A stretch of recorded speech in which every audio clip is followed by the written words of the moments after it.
Hello, everyone, and thank you so much for joining us today. My name is Katie Smoller. I am the Director of Educational Programs here with the Journey Through Hallowed Ground. And today we are continuing our exploration throughout the journey, and we are joined today by the President of the Catoctin Furnace Historical Society, Elizabeth Comer. So Elizabeth, thank you so much for being with us today. Thank you, and this is perfect timing for the visit to Catoctin Furnace. This weekend, we're getting ready for our Maryland Iron Festival, celebrating all things iron in Western Maryland. So this is perfect timing for the presentation. So today, what I wanted to do is introduce you to Catoctin Furnace if you're not familiar with the site, and let you know a little bit about the history. One of the things that the Catoctin Furnace Historical Society works very hard to overcome is that Catoctin Furnace has lacked a collective memory that includes the African-American population. And this has been one of our guiding principles, if you will, to find a descendant community and reconnect people with this lost legacy of their ancestors at Catoctin. Catoctin is located just north of Frederick on Route 15 on the Journey Through Hallowed Ground on the way to Gettysburg, of course. And it is a small village. It retains very much its late 18th, early 19th century character in the massing of the buildings and in their location. There are very few modern intrusions. The church is still there. The company store is in the process of being restored. And there are a number of worker houses in addition to the actual iron, the ruins of the iron furnace and the ironmaster's mansion. This painting sort of shows you a bit about the layout of the village, where the mountain is located behind the iron furnace. That was the source of the wood. Streams coming off the mountain were the source of the power. The iron mining took place right at the toe of the mountains, which is where Catoctin Furnace is located. Limestone was also close at hand. But the fifth and most important aspect of the operation at the furnace was the labor, and that was primarily enslaved Africans and African Americans up from the time of the Revolution up until the second quarter of the 19th century. So the furnace made iron. We made iron shells that were used at the Siege of Yorktown. We made stoves, pots, kettles, salt pans, and all of these were made without the assistance, if you will, of thermometers or temperature gauges or anything like that. It was very much an 18th and early 19th century furnace using charcoal as a fuel and water power, as I mentioned earlier. They would turn the water wheel, open and close the two bellows that would shoot air into the trier, into the furnace to get it to about 3,000 or 3,200 degrees to make molten iron. Once the iron was ready to tap, the founder would tap the furnace and out would flow the iron, and guttermen would direct the iron into what are known as pigs. And people have postulated that the pigs are so named because the iron would sort of squeal or make a sound as it was coming out, but also the shape of the casting looks like piglets suckling from a mother pig, and therefore the idea of calling it pig iron. What did Catoctin make? We made, in addition to armaments like the shells for the Revolution, we made jam stoves and 10-plate stoves, 9-plate stoves, and there are some examples here, beautifully designed, beautifully decorated. Keep in mind that these stoves didn't need to be so intricately designed and cast, but this was part of the craftsmanship of Catoctin. And you see the jam stove plate here that's marked 1776, J. Johnson and Company, that's James Johnson. And then our 10-plate, 6-plate cast iron stove that has this beautiful iconography of a woman, and it again is a James Johnson, just beautifully crafted. So think for a moment about the people designing these and making these 200 years ago. So these people were, as I said earlier, primarily enslaved. This, later identified as a mule barn, is actually an enslaved quarters, because if you look carefully, you will see that there are 3 chimneys. Unfortunately, this building no longer stands at Catoctin Furnace, but we have it, its location interpreted as part of our African American Cemetery interpretive trail. This would have been a 3-bay enslaved quarters. There was also an enslaved quarters in the basement of the ironmaster's mansion. And then there would have been additional quarters in the village for the population of enslaved iron workers. One of the reasons that we know so much about the population at Catoctin Furnace is actually an accident of history tied very closely or intricately, if you will, to the journey through hallowed ground, because it was the construction of Route 15, which connects Frederick to Pennsylvania and Gettysburg, that caused the archaeological phase 1 investigation in the late 1970s that located a cemetery at Catoctin. So when the cemetery was located, now if this happened, of course, the State Highway Administration would reposition the road. They would find another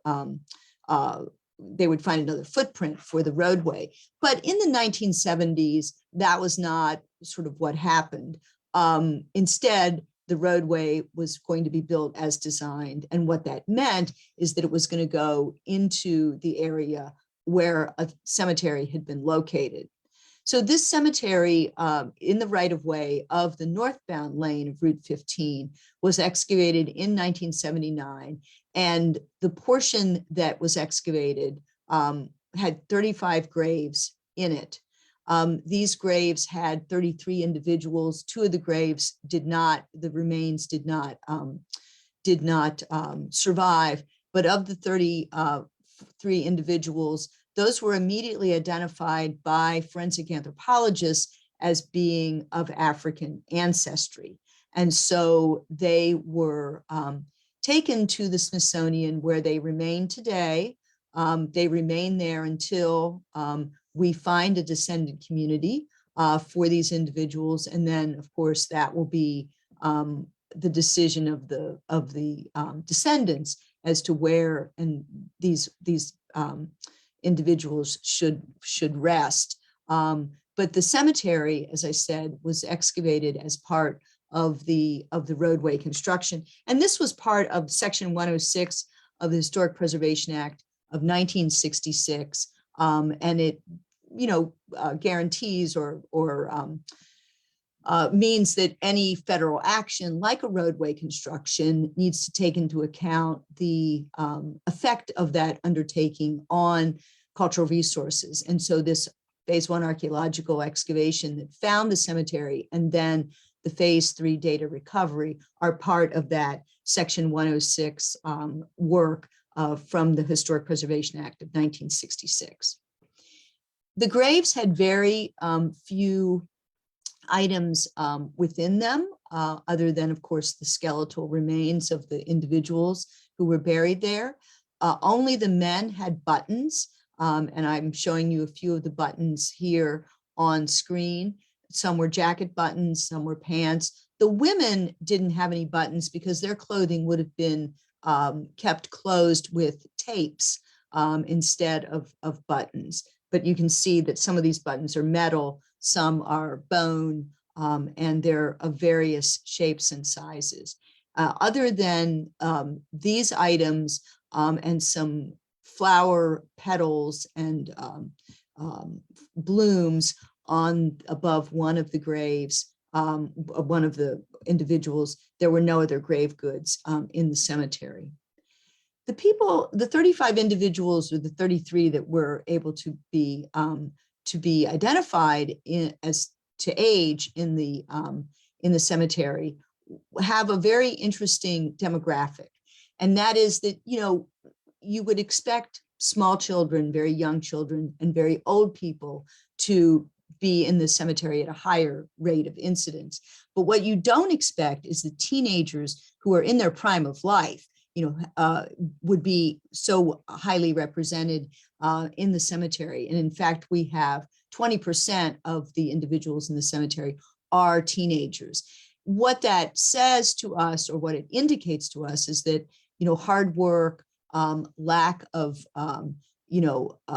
good food, getting worn down, you overwork, you get worn down, and then if you become ill, you're much less apt to be able to bounce back. And that is an explanation for the terrible hard labor, for the high incidence of teenagers dying and being in the cemetery.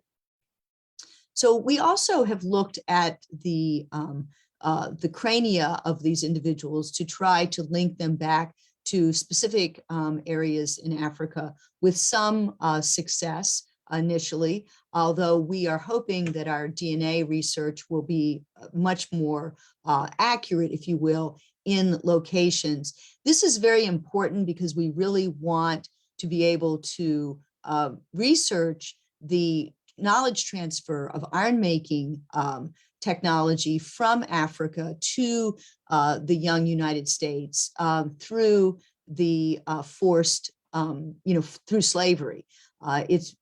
Africa has a long and rich history of iron making, highly skilled, and it only goes to, you can only imagine that this would be, this skill would be brought with the individuals.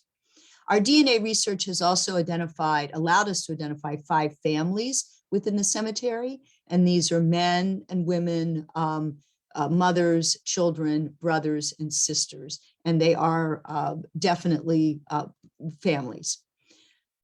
We have made forensic facial reconstructions of 2 of the individuals. This is a 15-year-old young man who, one of our teenagers who unfortunately died at such a young age at Catoctin. Again, a testament to this terrible treatment, if you will, and enslavement.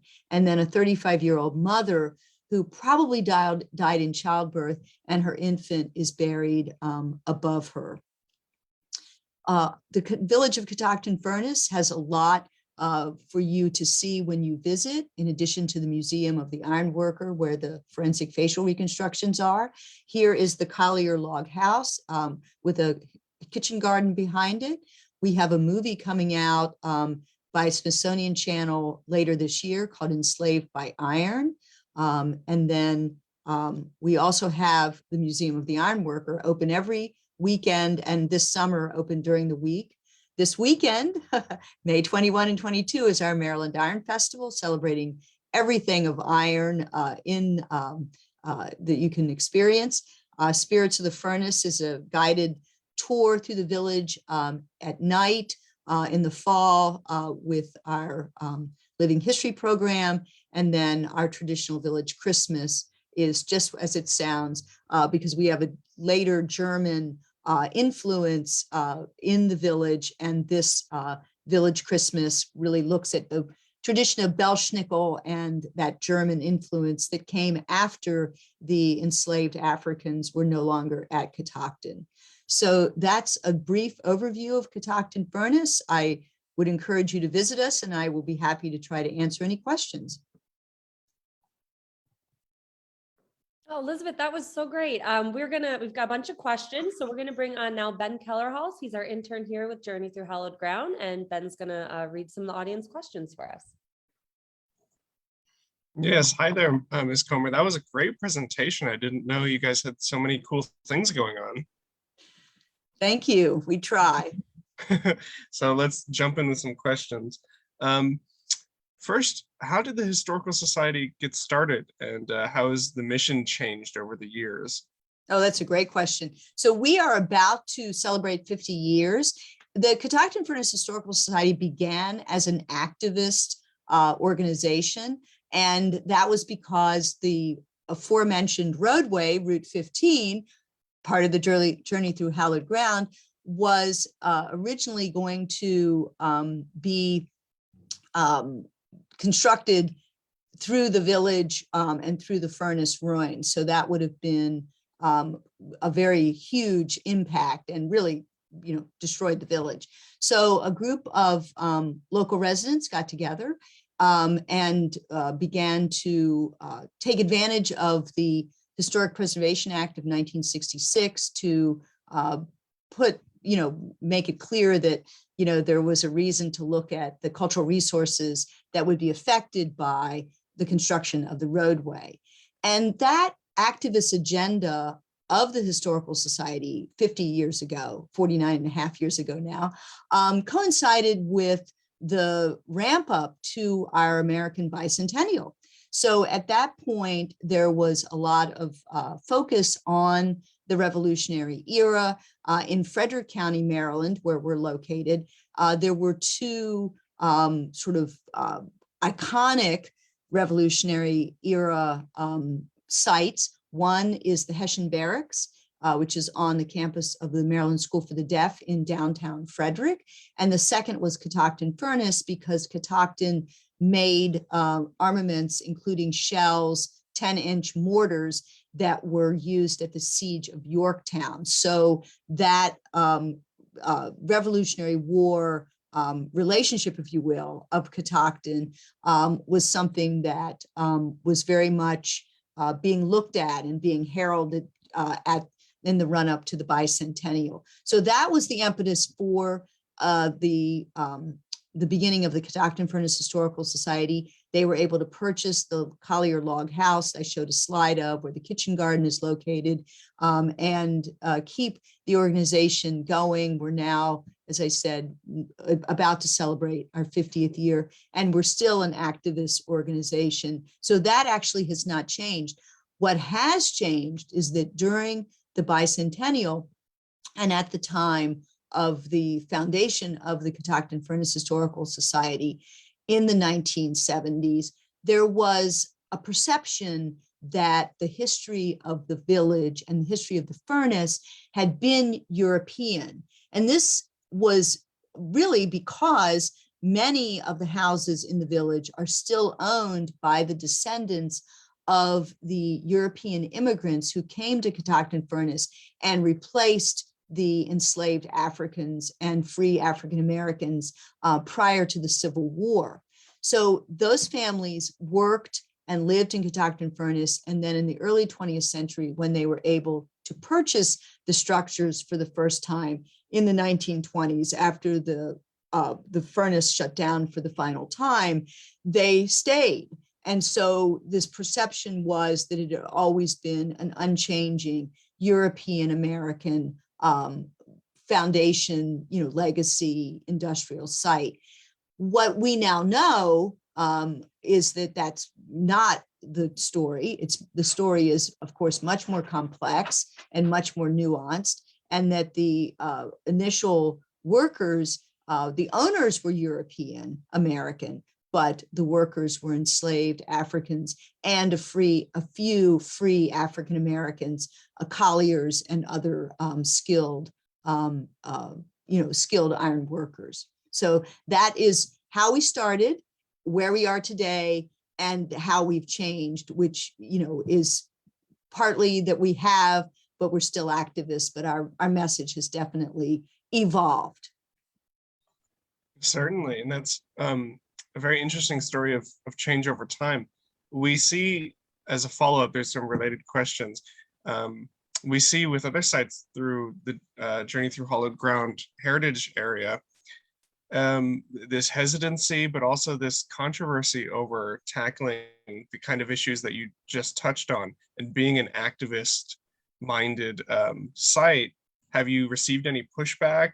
Is there a courageous moment or two that has to come about to have the orientation that you guys have? That is a really good question too. And, Northern Frederick County is an area that in the 20th century was not, had very few African-American residents. And we have a project going on right now called Recovering Identity, in which we're looking for structures in Northern Frederick County, of course, including Catoctin Furnace, that are related to the African-American population, either where they lived, worked, or, studied, or, their footprint, if you will, on northern Frederick County. And that project has shown us that by about 1910, the African-American population of the northern county was basically non-existent. The largest African-American population in northern Frederick County did occur at the time of the Catoctin Furnace operation, at the time of the Revolution, through and including the first quarter of the 19th century. After that, the population begins to decline and it reaches its lowest point in the 20th century. And one of the things that sort of tells us, and the literature tells us as well, oral histories as well as newspaper accounts, is that it really was not a very friendly, there were better places for African Americans to live, more opportunity, and more, shall we say, places that were more inviting. So that, of course, is changing now, but that was and has been a consideration for our messaging. But I will tell you that we have had no pushback, none whatsoever. As a matter of fact, anything but. What we have had is the village, the residents of Catoctin Furnace and northern Frederick County embracing this story, understanding how important it is, and wanting it told as a centering of the narrative and centralizing of the narrative that includes the European American contribution, the African American contribution, and then the combined contribution. So that is, the answer is no. We have not had pushback. We've had the opposite, which is an embracing of the real story. Well, that's wonderful. That hopefully reflects the potential tides for more of the country when it comes to tolerance in these areas. Let's see. Someone's asking if you could tell more about the Maryland Iron Festival and perhaps what visitors could look forward to there. I'm so glad you asked. As a matter of fact, it is going to be a beautiful weekend, a little hot. We have a live iron pour. Keystone Iron Works will be pouring iron on Saturday morning at around noon. The event, by the way, is 10 to 5, Saturday and Sunday, May 21 and 22. We have plaster casting. Hopewell Furnace National Historic Site will be having free plaster casting at 10 to 10, noon, and 2 on Saturday and Sunday. That's a great activity for all ages, including children. And again, well, the whole festival is free, but that is a free event as well. You'll be able to watch blacksmiths working, a forger. There will be artisans and makers market. We do have a wine and beer tent, food trucks. The Museum of the Ironworker will be open, so you can see the exhibits there. There's, of course, a bake sale, lots of children's activities, things like, pretend washing and other crafts. And the Frederick County Public Libraries has, kids activities, lots of things for kids is what I'm trying to say. And then we have a brochure that we put out last year called The Iron Road that links iron furnaces in Maryland and Pennsylvania. And by the way, we're about to reprint that, and we're going to be including Virginia. So just saying, but that the furnaces like Musselman Vesta and Pine Grove will be there talking about their furnaces. There's great music. Jubilee Voices, which is an a cappella African-American song and dance group, will be performing on Saturday at 2 o'clock. And then Slim Harrison will be performing on Sunday. Van Wagner, who is a miner from northern Pennsylvania, is going to be performing on Sunday, talking about the life of a miner. And he does this through story and song. The Caswells, a wonderful family group, will be performing on Saturday. And then on both days, Saturday and Sunday, there'll be bluegrass music in the wine and beer tent. So there are also guided ranger hiking tours in Catoctin Mountain Park on the Charcoal Trail. on Saturday and Sunday. Those are going to be great as well. There's actually so much going on that there's a lot going on. So please come. The parking is in the manor area of Cunningham Falls State Park. If you go on our website, the directions are there. Huge parking lot and a very short, although somewhat steep because it has to go over Route 15 on a bridge, but a walking trail, a quarter-mile walking trail from the manor area to the furnace. And if that's not, if you're not able to do that, of course, there is limited parking in the village if you can't make the walk for whatever reason. So yes, please come. It's going to be a great event. That sounds great. I'm from the West Coast, and we don't have such things like that, or at least not enough. That's awesome. I think for time consideration, this will be our last question, which is, what work goes into preserving the site today, and perhaps how do you reflect on the future of this site and the consideration with the entire Journey Through Hollowed Ground area, how you see yourself fitting in there? Oh, thank you for asking that. One of the things that we are trying to do now is really focus on getting people, out of their cars, onto the ground, walking. For instance, our African American Cemetery Interpretive Trail takes you through the landscape and sort of helps you recreate what was once there. And our Iron Trail, which is under construction, will do the same, telling the history and really getting you, getting you on the ground and walking through the landscape. We are hoping to be able to interpret the Ironmaster's Mansion as a contested space. And we've applied for some of the semi-quincentennial grants for that. That's one of our, sort of plans for the future. And we also we're getting ready to restore the Fraley store, which was the company store in the village, really the heart of the village. So that's going to be a big plus. So really our plans for the future are to continue what we're doing now. We are hoping to have our bed and breakfast open shortly. And that will be to help, bring in some cash so that we can keep the other buildings in good repair. Historic buildings, there's always something to maintain. But that's our plan, more of the same, but getting people, getting people out of their cars onto the ground. And then, of course, letting people know this incredible story of industrial history and industrial slavery, not something that anyone thinks about really. We think about plantation slavery, but industrial slavery and the knowledge transfer from Africa are important messages that we want to teach at Catoctin. So that's what we're doing.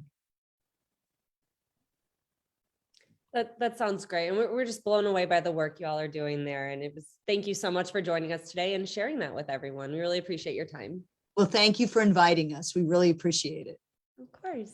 All right. So hopefully see some people at the festival this weekend. And Elizabeth, again, thank you so much for being with us today. And everyone at home, we'll be back here next week at noon as we virtually visit with Oatland's Historic House and Gardens. So hope to see you there.